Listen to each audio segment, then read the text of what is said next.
Unfortunately, you're going to be seeing my mug and hearing my voice quite a lot today. Jack has had his surgery. Didn't go to plan as we thought it was going to go, which is why I didn't vlog anything, which Jack was very disappointed about, but it was just not appropriate, wasn't the right way to go about it or anything. I'll first address this. That's all Jack's medication. There is some still in the cupboard, but for now, that's a lot of Jack's medication. Jack is home, which is amazing. We are now, sorry if I'm shaking a lot, I'm holding it with my arm and I have no muscle strength whatsoever in my arms. But we are now, Friday will be week 2 post-surgery. Jack spent a week in hospital after the op. So starting from Friday, Thursday, Jack went in pre-op, stayed overnight. I came in to see him with Jackson, and Jackson had a bit of a cold. So I said to Jack, his breathing's a bit funny too. I'm going to take him to the doctors. So we'll only be gone from the hospital for about an hour. We'll be straight back. We'll be back in the hospital because that was the original plan. Me, Jackson, and then my mum for me and Jackson stay in the hospital all day until Jack's surgery is done. We knew it was going to be a long surgery, so we knew we were going to be there for about 8 hours. So I packed a really big bag for Jackson and I was ready for it. So we said goodbye to Jack. Well, not goodbye, but good luck. But goodbye. Jack was absolutely fine leading up to it, and then right as we said goodbye, you could see he was like, oh shit, sorry, it's about to get real. And he joked and said, this will be the last time you hear me speak like this, ha ha ha. And I was like, not funny, Jack, not a funny joke. And the anaesthesia people were just like, awkward, that's not a funny joke, because that could happen. And then off Jack went. And off we went to go get a doctor's appointment. Called the doctors. The doctors said, yep, we'll see Jackson at 9:40. So my mum comes and gets us from the hospital because I decided to leave the car there. I don't know why I'm telling you every single bit about my day, but I'm going to keep going with it. Yeah, my mum comes and gets us. We go to the doctors and we're waiting there till about 10:15 to be seen. So it was a really busy day. It's Friday. Everyone wants to get seen before the weekend. Blah, blah, blah. So we were there for ages. By 10:15, Jackson was grumpy as hell. Like, he was not impressed. He was fed up of waiting. He was stuck in my arms. Yeah, he was just agitated as hell. And his cough and his breathing had got worse. So by the time me and Jackson went in to go see the doctor, she seemed fine first of all. And then all of a sudden she started panicking. Well, not panicking, but she was like, I just want to check this. I just want to check that. Okay. So you can't go home. Okay. Where can we go? I'm going to have to get an ambulance to come and get Jackson and take Jackson to hospital. And I was just like, no, what? Where? I was like, he's fine. He's playing with a cow right now. He's fine. She was like, yeah, his breathing or his oxygen levels or something was 85. Which is very bad, out of 100. So I was fine. I was like, yep, let's do what we gotta do. Get an ambulance, whatever. I did try and say, my mum's car's right there. We could go straight to the hospital and explain the circumstance, how my car's at the hospital. I was planned to spend the whole day at the hospital anyway. Not for Jackson, but for Jack. And she said, no, gotta take an ambulance because his oxygen levels are so low. You don't know what can happen in the car and all this stuff. So he had something. And the doctors can't remember, but the doctors are amazing. Our doctors were on point, covered every aspect. They were amazing. I did feel a bit dramatic by it all. Maybe I didn't realise how serious it was, but at the same time, it did seem very dramatic because by the end of it, he was fine. He was dancing in my lap. We're in the ambulance and he was fine. So yeah, long story short, he got to the hospital in the ambulance and Jack missed it all, which Jack is now fuming about because he would have loved to experience that. Nah, he was just like, oh, okay. Yeah, got to the hospital, got to get assessed straight away. He was much better when we got there, but he still was quite breathing fast, breathing quite wheezy. And so they wanted to admit him because they gave him lots of oxygen and all this stuff, and they gave him the asthma pump, and he was good, but he wasn't 100%. They didn't think it was bronchiolitis, but they named it some form of letters, and basically it's they don't call it child asthma anymore. They like to call it viral wheeze, because you can grow out of child asthma, and it confuses people to think you can grow out of asthma, but you can't grow out of asthma.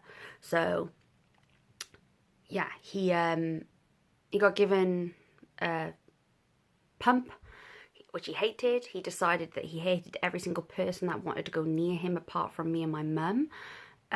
He grew this white coat syndrome, and he hated every single person that wanted to do anything to him. Like, even if they just put the little thing to listen to your chest, he lost his cool.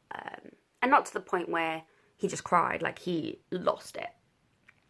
They decided that they wanted to admit him, and it just became this joke of a day. Like, I was laughing at every single step of the way, because if I did not laugh, I would have burst out crying at this point. It kept me very occupied and very busy, so I was not thinking about Jack as much as I would have if we just sat there and just trying to keep Jackson occupied. But it was a stressful day. It was a fun day. It was a day for the books that I'll never forget. And it just kept getting better and better, to be honest. Jackson got admitted to the ward, which was fine. He started to get some sleep, and that was what he really needed at this point. All the doctors were amazing, and the nurses, they were unreal. UHW, University Hospital of Wales, is incredible. The staff there, they're really good. Yeah, they all understood what was going on with Jack, or Jackson's dad. They all understood what was going on with Jackson, and then Jack's team all knew what was going on with Jackson. It was great. It was great that they were all communicating and trying to help me as well. But it got to about 5 p.m. and we hadn't heard anything from Jack. And obviously Jack got admitted at 8:15. So I had started to sort of panic / get annoyed that I hadn't heard anything at all. I'd already called the ward that he was getting admitted to 3 times by this point, which they were amazing, but they hadn't heard anything. So if they hadn't heard anything, it meant that they couldn't tell me anything, which meant I was getting more scared, panicked, worried. Blah. I told them that I was on the baby ward and that my signal was in and out and blah, blah, blah, blah. And then I finally called them, and they told me, for the 4th time, they told me that he was okay, he was in recovery, and that they're hoping he could go to ICU soon, intensive care unit. And I was like, ICU? He's not going to the ward? And they were like, no, he's had a little bit of trouble with his blood pressure, but he's all good, and yeah. And I was like, right, okay, cool, he's in recovery, that's fine, we can deal with that, that's cool, I know he's okay. And then I'm in with Jackson and my mum, and next thing you know, these 2 people dressed all in blue, like they've just come out of surgery, walk into Jackson's ward room. And I was like, you know when you take a double look and you're like, what are you doing here? And it was Jack's surgeon and his right hand man, second in charge, sort of, like, you know, his right hand man was there. And I was like, how's Jack? How are you? Hi. And he was just like, more to the point, what are you doing here? What's going on? Looking at Jackson, looking at me. And I was like, we're fine. We're fine. How's Jack? And so he started by saying, Jack's fine. Jack's in recovery and he's going up to ICU. And I was like, yeah. And he said, so there was a little complication. Everything was good. We did all the surgery, closed him up. And then as we closed him up, his blood pressure went low. And when his blood pressure went really low, his right-hand side and his speech stopped working and he got paralysed. Straight away my heart sank because that was the one thing Jack did not want. Obviously no one wants it, but that was Jack's biggest fear, that if he became paralysed and if he couldn't speak. They were both Jack's biggest reservations to doing the surgery. And I think it'd be most people's, but yeah. So straight away I was like, oh God. He said, as soon as we brought up his blood pressure, his movement came back and he was able to speak again. So we carried on doing what we had to do, sent him for a CT scan, come back, his CT scan was great, and then his blood pressure went low again. And then he became paralysed again on his right-hand side and he couldn't speak. And then at that point he said, Jack is fully aware of what's going on. And I think that's what broke me. That's what really made me feel bad, that he knew exactly what was going on.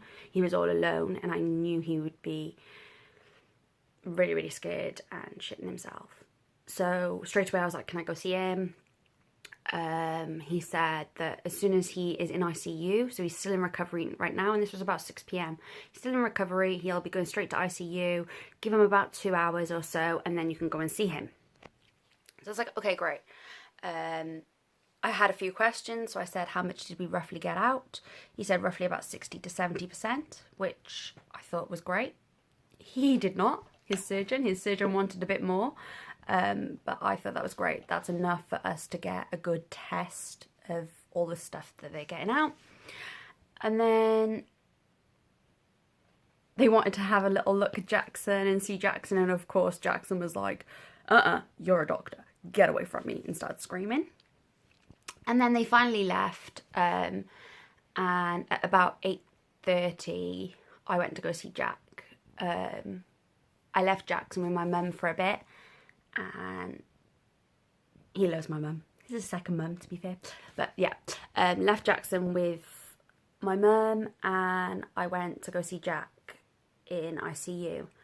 And as soon as I went in there, they said that Jack's just with his nurse at the minute. He's just having an ECG. So I was like, yeah, great, no problem. Shall I wait outside? They were like, no, go on in. And as soon as I went in, Jack was wide awake. He looked really, really good. Really good. For what he'd just gone through and from what I was preparing myself, he looked really well. Like, he was fully awake. He didn't look in pain. Yeah, it was weird because last time he was totally out of it. Didn't want to wake up or anything. But the first thing he did was... he was like, like that. He was trying to tell me he couldn't talk. So I went over to him and I just put my hands on him and I was like, hi Jack, you did really, really well. Well done. And he kept just trying to talk and I was like, it's okay Jack, you can't talk right now. That's absolutely fine. And he just stared at me. And I was like, it's gonna come back. Don't worry. It's fine. It's fine. And then he was just staring at his foot and he lifted his head up off the pillow and was just staring at his right foot. And I was like, Jack, like, what are you doing? And I looked down at his foot and he wiggled his big toe, like very slightly, but he wiggled it. And I was like, well done, Jack, you can wiggle your toe. I was like, it's fine. I know you can't move your right leg and you can't move your right hand and you can't talk, but it's fine. It's all going to come back. It'll be okay. It's fine. Are you scared? And he was just like, I was like, it's fine. You're going to be okay.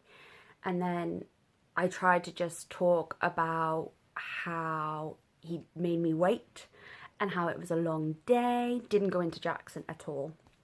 But just joked around with how long it took, how they got roughly 60 to 70% out and it was worth it and it was really good.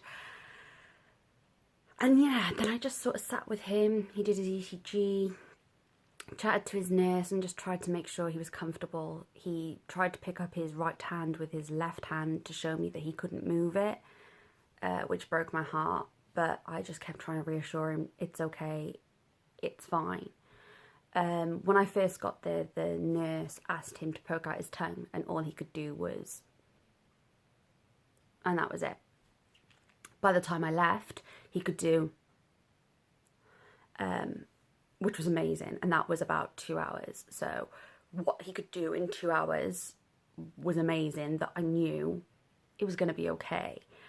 But the hardest thing was leaving him, knowing I had to go back to Jackson, because Jackson was still in hospital and on the ward, and knowing I couldn't tell Jack anything, and knowing that Jack was scared was hard. But Jack was in the best place, and Jack was fine.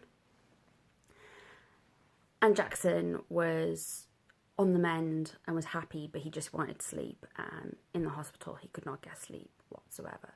So I got back to the ward and they were happy to discharge us because he was having his pump every 4 hours. His breathing had improved massively. His mood has improved. He was much happier. And they just said, look, after a long, long day, go home, get some sleep, make sure Jackson's fine, give him his pump, and it'll all be good. So we went home with information on what to give the pump, blah, blah, blah, blah, blah. And long story with Jackson is fine. Jackson is on the mend. He's awesome. Jack, however, I came in on Saturday to see him. And when I came in the morning to see him, he was having breakfast, which was amazing to think he was eating breakfast. But he was getting fed breakfast by a student nurse. And as soon as I saw him, he started to cry. His eyes welled up. I don't want to put words into Jack's mouth because I don't know if he remembers that morning or not. But I think, and what I can guess, is that it was embarrassment / uncomfortable / scared / everything. He was happy to see me, I guess, but also he was getting fed food, and for Jack, that is a big... not awkward, that's not the right word, but just, he's a proud man, like any young lad, and he didn't want to get fed food. And the fact that I'm there, and the fact that this other young lad is feeding him, I just think it broke his heart. He did really well. He was great. So after a short while, because it's obviously intensive care, I went in about 8 o'clock in the morning and I came home about 10 because I had to leave the ward at 10. And then I was going to come back at lunchtime. And so, yeah, I came home. And as soon as I got home, I got a phone call to say, can I go back up there for his MRI, for me to give authorization and go through all the questions for the MRI, because obviously Jack couldn't talk. So I did. He got a little bit sleepier, Jack. He was sleeping a lot at this point. And yeah, I went back up there to see him. And he had his MRI. Sorry, I just got a notification there. This is a really long video. Sorry, guys. You might want to press pause and have a break because this is going to be long. But long story short, he had his MRI. Everything looked good from what we were told on the Saturday. And off he went, the doctor and everything. Jack slowly started to improve. Like, he started to exercise his foot. He was able to wiggle his fingers, in his right hand. And he was able to start saying yes and no. Sorry, I had to pause. Somebody wanted to come and say hi. Say hi, Code. Say hi. So yeah, he had his MRI, everything looked good. And then Jack started doing all these exercises, which was great. And this was day 1, and he had already started improving a lot. Swelling started to come out a bit, and by Sunday, by the time I came in, the swelling on his eye, on his left eye. I actually don't know. I think it was his left eye. It was really, really bad. He couldn't open his eye, basically. It was that swollen and puffy and bruised. But it got better very, very quickly. Like, that when I came in to see him at 10 o'clock, it was really bad. And then by the time 3 o'clock come, he could open his eye again. Like, the swelling come up and went down. Like, I spoke to the doctor and I was like, that's swollen pretty bad, like, you know. And they said, yeah, it'll probably get worse before it gets better. But it didn't. It just went. It was really good. But yeah, everything sort of started moving. Jack was saying yes and no and saying a few more words.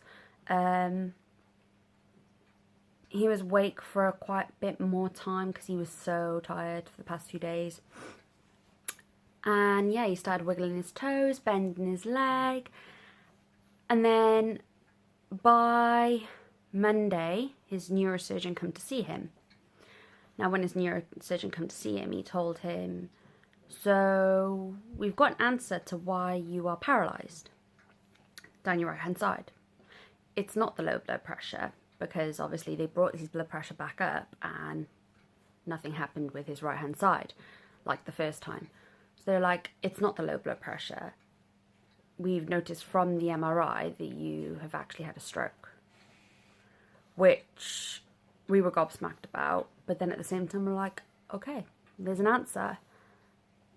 Absolutely gutting that he's had a stroke, and scary that he's had a stroke, because you always get told that these things can happen, and you never think they're going to happen to you. But yeah, he had a stroke. They're not sure when, but they can see it in the MRI. Everything else looks good. I said, how much roughly did they get out from looking at the MRI? And he said, we're measuring out about 60%, not 70, but 60. And I was like, that's fine, 60% is good. And I think the main reason why me and Jack didn't seem so worried or concerned or scared at this point when they said he had a stroke was because he had improved so much. He was already bending his leg. He was already wiggling his fingers and lifting up his arm a little bit. And he was already talking yes and no. And fully understanding everyone. So it was just, it was more of an answer to a question of why it happened than to, you know, it wasn't anything really massive. If they had told me on Saturday or Friday that he had a stroke, now I would have been just hysterical. And I think Jack would have been more scared. But the fact that we didn't know what happened and why and everything, it was fine. It was just an answer. It wasn't anything else. It wasn't determining anything to Jack. Because he was already improving so much. We'd been told at this point that Jack was going to 100% regain everything and be like normal because the connection was still there in the brain. Everything was all good. He was already improving. So all the neurosurgeons were like, you're going to be fine. You just need a lot of therapy and you'll need rehab. And that's where Jack was like, no, I'm not going to rehab. Jack was fully understanding everything at all times. He fully understood it, everything that was going on. He just couldn't fully explain or express what he wanted to say, which I think was more infuriating for him than anyone else, because he was understanding everything. When a doctor said lift up your leg, like, he understood it, he just couldn't fully do it. Lift up your arm, he understood it, just couldn't do it. I remember one doctor shouting at Jack as if he was deaf, not being rude or anything, like just started shouting, "Hi Jack, hi!" And Jack was like, "Hi," as if to say, stop shouting at me. And he said, "Do you know what day it is, Jack?" And Jack went, "Yes." And he said, "Great. Do you know what day it is?" And Jack went, "Yes." And he was like, "What day is it, Jack?" Shouting and like, you know, "You're not answering my question. What day is it?" And Jack's like, "It's Saturday." And I was just like, is it Saturday? Like, what day is it? I'm so lost. And this was one day after his surgery, and he was right. Like, he was right. It was mad. But yeah, long story short, Jack was with it completely. Just fully couldn't say the word. And as soon as he said Saturday, I was like, he just said Saturday. Because I could understand him, but the doctor couldn't really grasp what he was saying, I don't think. But luckily his dad was there and his Bampy, and they both were like, yeah, he said Saturday. And I'm just like, but is it Saturday? Is that the right answer? Because I don't know what day it is. And it was the right answer. But yeah, so they were happy with his progress. By Tuesday, he was walking with help, but walking. By Wednesday, he was walking a lot further with help of only 2 people. And by, what did I say, Wednesday? And by Thursday, he was walking all on his own. Just got up off the bed and walked. And physio were just like, okay. He just walked, and they said, do you want to do the stairs? And he said yes. So he walked up the stairs, and it was incredible. And yeah, he just wanted to go home. He was just like, if I can walk upstairs, I can go home. His neurosurgeon was like, yeah, you can go home with a bad arm and not being able to talk fully, but you can't go home yet until you're stronger and you can walk upstairs and stuff like that. So that was Jack's goal. And Jack did it and thought he could go home Thursday, and he couldn't. They wanted him to go to rehab. They really, really wanted him to go to rehab. He had 2 choices of 2 different rehab centres to go to, just to improve his speech. His arm was really, really good, but they just wanted him to get stronger and do it quickly. And because he was improving so fast with his physical side, they wanted his speech to do it fast too. But unfortunately, Jack just got to the point where he's like, I'm done. Get me home. I want to go home. I want to be with my family. I do not want to be in hospital. And so he did. He was allowed to go home.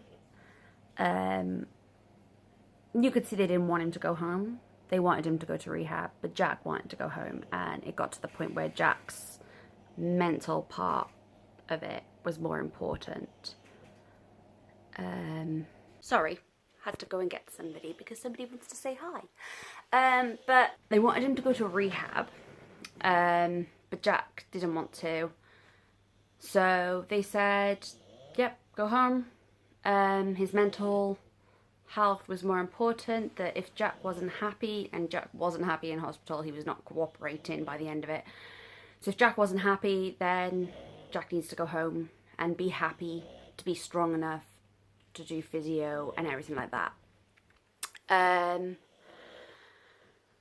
Jack also wasn't a great patient in the hospital. Like, he was cooperative, but at the same time he wasn't. Like, he did not want the nurses to wash him, which is fair enough. He's a grown man, a grown young man, so he didn't want any nurses or anything, even male nurses, to wash him. He didn't want them feeding him, and he wasn't really telling them if he was in pain or anything. So I was there every day doing those things. I was asking him if he was in pain, I was talking to him, I was feeding him or helping feed him, because by the end of it Jack was doing a lot of it himself, and I was washing him and taking him to the toilet and things like that, because after day 2 he had the catheter taken out, so he was able to go to the toilet, but instead of doing it in a bottle like most guys do, Jack was determined he's going to the toilet every time. But yeah, so I was there to help them with a lot of things and help Jack with a lot of things, but that meant that it was harder for the nurses in a way, because I was always there, and it wasn't fair on the other patients because I was always there, and Jack was obviously a male patient, so it was in... Hello. Jack was a male patient, so he was, yeah, in a male ward, and there's me in a male ward. Not fair. But yeah, so by Friday, Jack was allowed home. So he got admitted on the Thursday, had the surgery on the Friday, and then the following Friday, he got out of there. We are now on Monday, so we're still very early into the whole thing. But here he is, Mr. J. Are you going to say hello? properly. Hello. All your friends want to see you. You gonna sit up? No. He's the one that wanted me to vlog. He's the one that wanted me to share this journey. And now he's the one that's not going to show you guys how he's doing. What'd you say? No, taking so long. We force him into it? I'm taking too long? Did you just say I'm taking too long? How rude. Do you want to show them your beauty scar? Show them your scar. It's pretty good, eh? Pretty good. So yeah. Do you want to show them any of your tricks? No, that's today. What? What you do today? Just do your therapy today. Alright. Well, I might add in some photos here for you from the process of the week. And then we'll vlog his process of how he's getting on with his therapy, his physiotherapy, and his speech and language, and everything like that in the next video. I'm sorry this video is so long. But I hope you enjoyed it. I hope you, well, not enjoyed it, but I hope it gives you a full update. A real big update is also on Jack's journey with brain cancer on his Facebook page, which if you're not following or liking or whatever it is on Facebook, go and do it. And the link will be below. And we also have a family Instagram page called the Donovan Gang if you want to follow updates on there. But yeah, we're on a long road of recovery here, but we're going to get there, aren't we, Jack? Yeah. Right. So, subscribe, like, share, follow, give us a thumbs up, whatever the words are. But, bye. Say bye, Jack. Bye. Bye.